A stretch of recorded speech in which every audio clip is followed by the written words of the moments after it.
Welcome to જેતુસ kitchen. તો આજે આપણે ગોળ કેરીનું અથાણું બનાવવાના છીએ। તો ગોળ કેરીનું અથાણું બનાવવા માટે આપણે અહીંયા રાઈના કુરિયા 250 ગ્રામ લીધેલા છે અને 150 ગ્રામ જેટલા ધાણાના કુરિયા લીધા છે। એક વાટકી ભરીને લાલ મરચું પાવડર આપણે અહીંયા લીધેલું છે અને 100 ગ્રામ જેટલા મેથીના કુરિયા લીધા છે। તમે આ જગ્યા 50 ગ્રામ પણ મેથીના કુરિયા લઈ શકો છો। અને અહીંયા આપણે આખા ધાણા લીધા છે। અહીંયા 1 ચમચી જેટલી આપણે હિંગ લીધેલી છે, 1 ચમચી જેટલી હળદર છે અને અહીંયા બધા ખડા મસાલા છે, તજ, લવિંગ અને તીખા, આ બધા ખડા મસાલા છે। 1 ચમચી જેટલું મીઠું લીધેલું છે અને 4 થી 5 ચમચી જેટલી અહીંયા આપણે વરિયાળી લીધેલી છે। આપણે 2 કિલો ભીલી લીધેલો છે, એટલે કે ભીલીનો ગોળ। આને આપણે ક્રશ કરી લેવાનો, ખમણી લ્યો અથવા તો ઝીણા ઝીણા કટકા કરી લ્યો અને સુધારી પણ શકો છો। તો અહીંયા આપણે તો આ બધા કુરિયા મેં સરસ ડ્રાય રોસ્ટ કરી લીધા છે અને હવે આપણે આને દરદરા પીસી લેવાના છે। અહીંયા આપણે એક નાની વાટકી જેટલું તેલ લઈ, એટલે કે આપણી જે કાંઠાવાળી વાટકી જે આપણે વરિયાળી લીધી છે એ જ માપનું ભરીને અહીંયા તેલ ગરમ થવા રાખી દીધું છે। એકદમ ધુવાળા નીકળે એવું આ તેલને ગરમ કરવાનું છે। અહીંયા આપણે રાઈના કુરિયા કડાઈની અંદર લઈ લીધા છે અને જે મેથી અને ધાણાના કુરિયા દરદરા કરેલા એ પણ અહીંયા ઉમેરી દઈશું અને સરસ આપણે મિક્સ કરી લઈશું।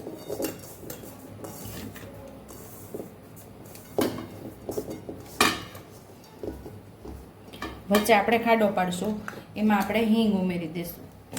થોડું ધુમાડા નીકળે એવું તેલ ગરમ થઈ ગયું છે, ગેસ બંધ કરી દઈશું, થોડી વાર ઠંડુ થવા દેશું, પછી આપણે વઘાર કરશું। અહીંયા આપણે 1 ચમચી જે મીઠું લીધેલું ને એ પણ ઉમેરી દઈશું। અહીંયા ખડા મસાલા ઉમેરી દઈશું વચ્ચે। અહીંયા જ આપણે તેલ ગરમ રેડવાનું છે। થોડી આપણે વરિયાળી ઉમેરશું, થોડી આપણે જે આખા ધાણા અને વરિયાળી લીધેલા ને આ ધાણા અને વરિયાળીને આખા પાખા આપણે ખાંડી લેવાના છે ખાંડણીમાં।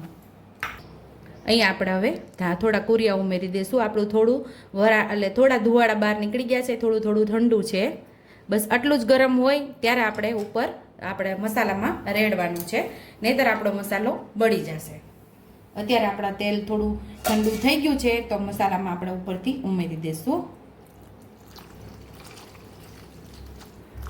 તો અહીંયા આપણે તેલ રેડી દીધું છે ને ઢાંકી દઈશું। ખાંડની અંદર આપણે ધાણા અને વરિયાળી ઉમેરી દીધા છે ને હવે આપણે દરદરા કરી લઈશું।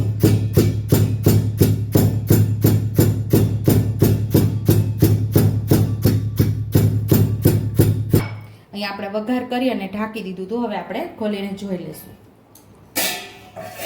અને આખા પાખો જે આપણે ધાણા અને વરિયાળી કરેલું એ ઉમેરી દઈશું।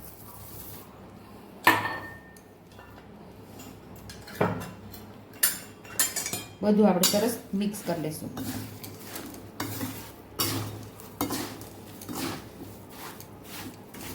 બધો મસાલો મિક્સ કરી લીધો છે, હવે આપણે હળદર મિક્સ કરી લઈશું।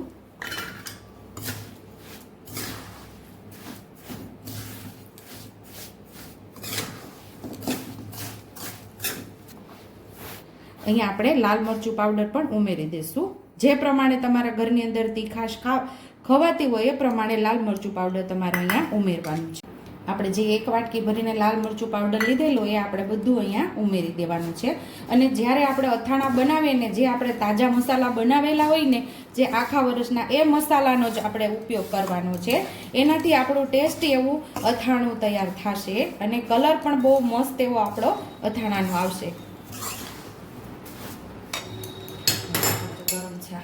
અહીંયા આપણે ગોળ કેરી અથાણાનો મસાલો એકદમ પરફેક્ટ રેડી થઈ ગયો છે અને અહીંયા હવે આપણે આ ગોળનો ભૂકો કરી લેવાનો। તમને ગોળને ભૂકો કરતા ફાવે તો ભૂકો કરવાનો છે, ખમણતા ફાવે તો ખમણી લેવાનો છે, અથવા તો તમને ચાકુથી ફાવે તો ચાકુથી સુધાર લેવાનો છે। અહીંયા આપણે 2 કિલો ભીલી લીધી છે અને 2 કિલો કેરી લીધી છે।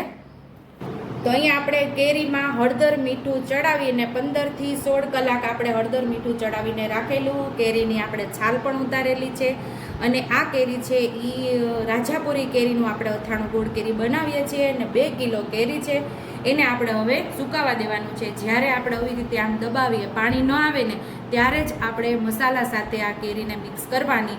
દબાવતા પાણી આવે તો તમારે મસાલા સાથે મિક્સ નથી કરવાની, નહીંતર આ અથાણું બગડી જશે અને અથાણામાં પાણી પણ થશે.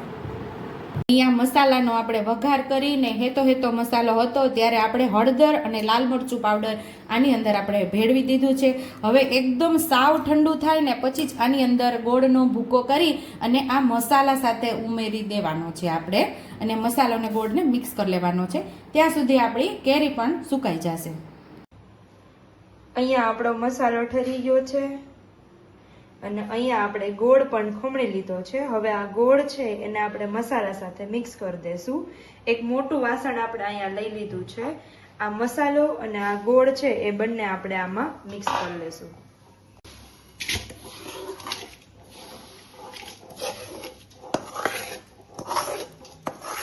તો અહીંયા આપણે જે મસાલો છે એ બધો આપણા વાસણમાં લઈ લેશું અને આપણે જે ગોળ ખમણીને રાખેલો છે એ ગોળને આપણે આ મસાલા સાથે સરસ મિક્સ કરી દેશું.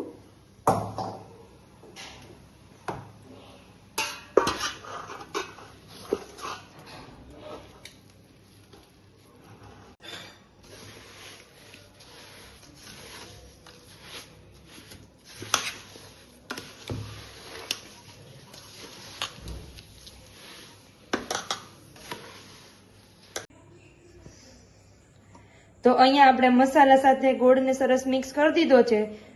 જો આપણે આમાં જરૂર પડશે તો તેલ થોડુંક આપણે ગરમ કરી ઠંડુ કરીને પછી આપણે આમાં ઉમેરશું. તો જો અહીંયા આપણી કેરી છે એકદમ સરસ સુકાઈ ગઈ છે અને એમાં જરા પણ પાણીનો ભાગ હવે રહ્યો નથી. આપણે આ કેરીને 8 થી 10 કલાક સુધી સૂકવેલી છે. હવે આ કેરીને આપણે આ મસાલા સાથે ભેળવી દેશું.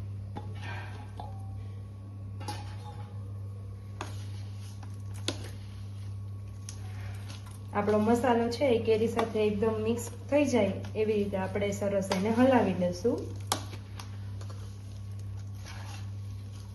અહીંયા આપણે આ થોડુંક અમથું તેલ છે એને ગરમ કરી લીધું હતું પહેલા અને પછી ઠંડુ કરી લીધું છે. હવે આ જે ઠંડુ તેલ છે એ આપણા મસાલામાં ઉમેરી દેશું.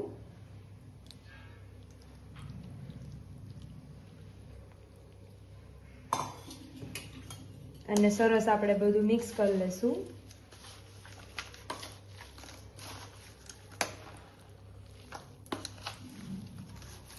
આપણે આની અંદર ગોળ અને મસાલો મિક્સ કર્યો. આપણે ગોળ કેરીના અથાણાની અંદર ગોળ અને મસાલો મિક્સ કર્યો. એને આજે 3જો દિવસ છે. તો જો મસ્ત એવું લચકા પડતું આપણું ગોળ કેરીનું અથાણું તૈયાર થઈ ગયું છે અને જાડાકાતની બરણીની અંદર આપણે આ અથાણાને ભરી દેવાનું છે. એટલે મસ્ત એવું આપણું અથાણું આખા વર્ષ સુધી આવું આવું રહેશે અને કાળું પણ નહીં પડે. જો તમને મારી રેસીપી પસંદ આવી હોય તો મારી રેસીપીને લાઈક કરજો, શેર કરજો, સબસ્ક્રાઈબ કરજો, બેલ આઇકોનને દબાવતા ભૂલતા નહીં અને કમેન્ટ બોક્સમાં કમેન્ટ કરજો કે મારી રેસીપી કેવી લાગી. તો આવજો.